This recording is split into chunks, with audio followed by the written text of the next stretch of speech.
C'est quand la dernière fois que vous avez pu lui donner à manger?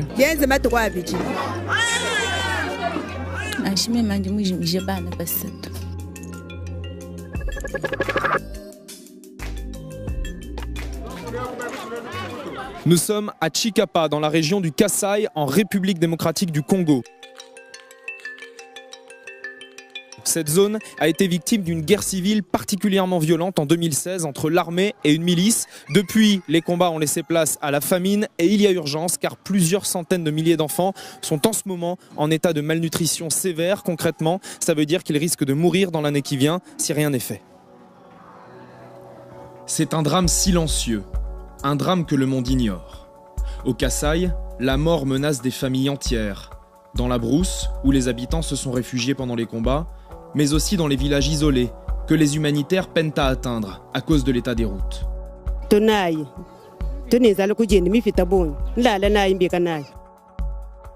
Quand on arrive sur place, les traces de la guerre sont toujours là. Des maisons détruites, des bâtiments criblés de balles et des militaires armés jusqu'aux dents. Les habitants ont peur et ils n'ont rien à manger. Les enfants sont les premiers touchés.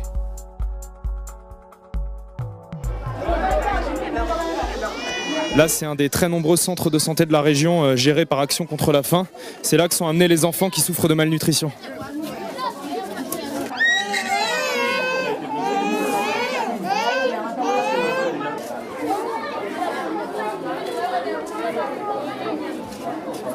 Bonjour. Bonjour. Hugo. Moi, c'est Fabien. Combien de personnes vous recevez dans ce centre à peu près tous les jours? En fait, tous les jours, nous avons une moyenne de 80 malades.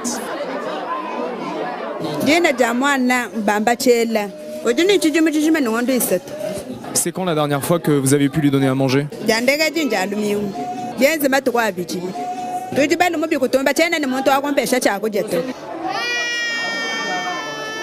La première chose que font les médecins quand un enfant mal nourri arrive ici, c'est prendre son tour de bras. C'est la première mesure qui indique si l'enfant est en état de malnutrition ou pas. Et là, en l'occurrence, il est en niveau rouge. Niveau rouge, c'est le pire niveau possible. Et puis, en plus de cela, il a aussi des œdèmes. Tu vois, c'est un enfant, vraiment, c'est un cas grave qui nécessite normalement d'être référé au niveau de l'hôpital.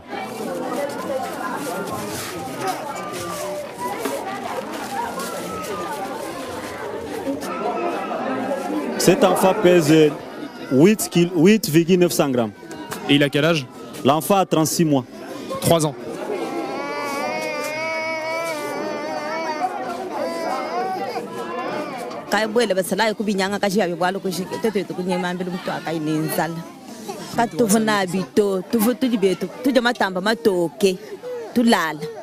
chombo chakuishi chakumatamba tudibyetu tulala katufune chintu mwitu tudibenze ngondo isambu bana bakabanyangoka mubiji mubiji kamutekete kabachini makanda bakabayolele nichocho nichomba chinsaje kulo kuba vitano bunyi kimujibalo kuboba.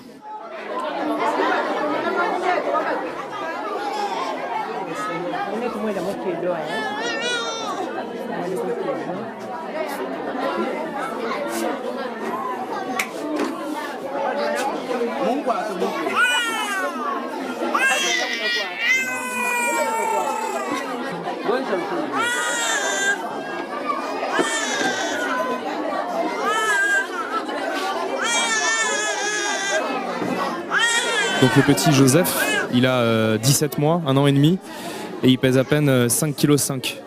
Là, on va faire les tests d'appétit. On va voir l'enfant s'il est capable de manger.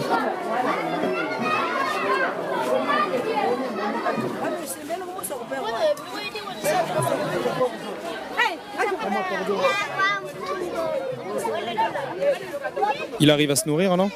Bon, il a mangé un tout petit peu, parce que c'est la première fois de manger. Bon, avec l'accoutumance là, il commencera à manger. Alors là, c'est une petite fille qui a 2 ans et demi, qui pèse à peine 6 kg et qui est très faible, qui a notamment beaucoup de fièvre. Et le problème, c'est que les enfants malnutris, on ne peut pas leur donner de médicaments pour faire baisser la fièvre parce qu'ils ont déjà les reins très affaiblis. Donc, on peut juste leur mettre un petit peu d'eau froide sur la tête. Quand l'enfant est arrivé, l'enfant avait des édèmes partout, jusqu'au visage. Là, il y a déjà un retard de croissance qui pourra s'installer. Et puis même au niveau intellectuel, l'enfant ne sera pas bien développé. Oui. Est-ce que vous avez déjà perdu des enfants ici? Oui, nous en avons déjà perdu. On en a déjà perdu 7 à 8 enfants depuis le mois d'octobre de l'année passée. Comment ça s'est passé, la fuite depuis votre village?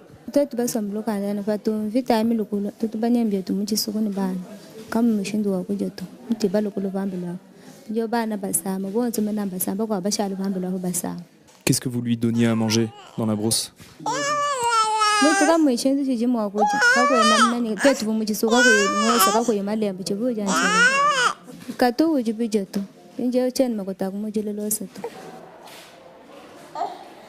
Le problème avec les mamans qui souffrent de malnutrition, c'est qu'elles n'ont plus assez de lait maternel pour nourrir leur bébé. Du coup, les infirmières utilisent une méthode avec une sonde pour faire croire à l'enfant qu'il tète sa mère, alors qu'en fait, il tète du lait thérapeutique qui est dans la tasse. Et ça permet de stimuler des montées de lait chez la maman.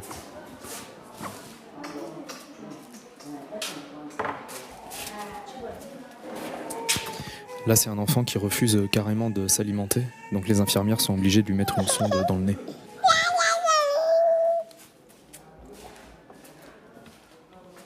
Min, min, min, min, min.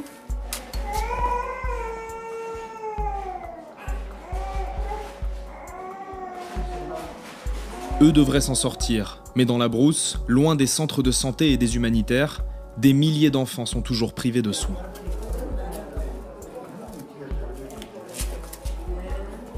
Certains adultes aussi sont dans un état de malnutrition sévère. On est avec Tumato qui a 20 ans.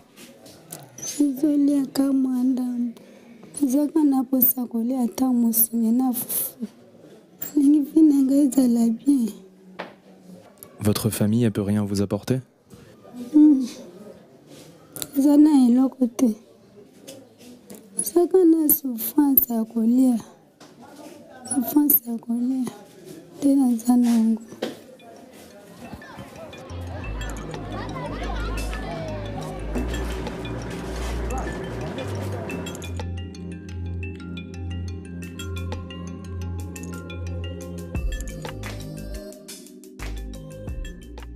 La guerre a empêché les villageois de cultiver pendant de longs mois. Du coup, il n'y a plus aucun stock de nourriture aujourd'hui. Les habitants mangent quand ils arrivent à récupérer quelque chose en ville ou quand les humanitaires leur apportent des rations. Mais il n'y a vraiment plus rien à l'intérieur des maisons.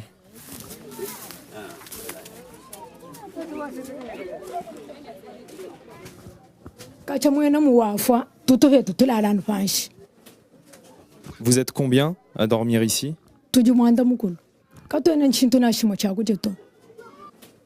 Bajiba luambani bya kuja meba wonswa ntumba mbile ngotone bya kuja to phalo buni bya kuja mu tujilo le ntuje vet.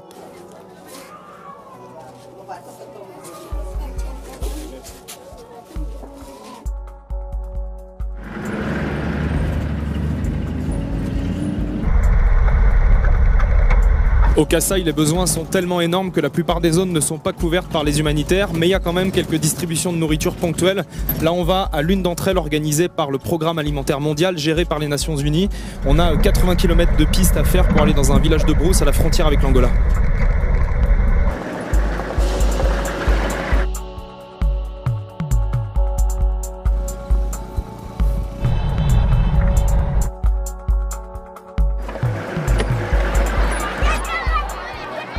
On vient d'arriver et il y a des centaines de personnes qui attendent depuis des heures au soleil pour récupérer leurs rations.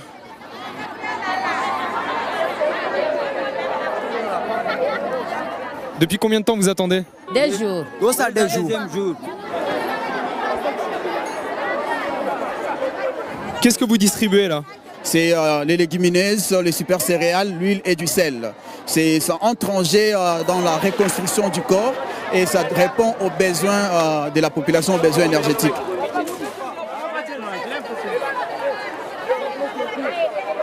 Avec ce que vous allez récupérer aujourd'hui, pendant combien de jours vous allez pouvoir tenir? 4 mois.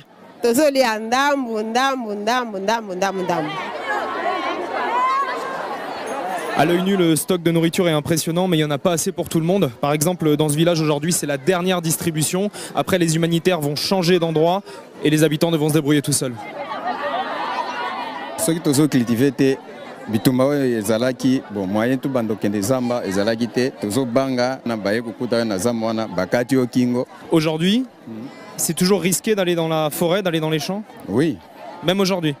Même les lopé batwazana bobangi. Nini la kisiki esili. Yango bango bazo promettre que bakoya yango nande batu bazo banga. Et des raisons d'avoir peur, ils en ont tous. Les centaines de milliers de déplacés du Kasaï ont fui leur village dans des conditions cauchemardesques. Les miliciens Kamina Nsapu ciblaient en priorité les militaires et les représentants de l'État. Et quand ils soupçonnaient des villageois de collaborer avec le gouvernement, ils les exécutaient. De l'autre côté, quand l'armée reprenait un village tenu par la milice, elle massacrait souvent tout le monde, sans distinction. Plusieurs villageois ont accepté de nous raconter les atrocités qu'ils ont vécues.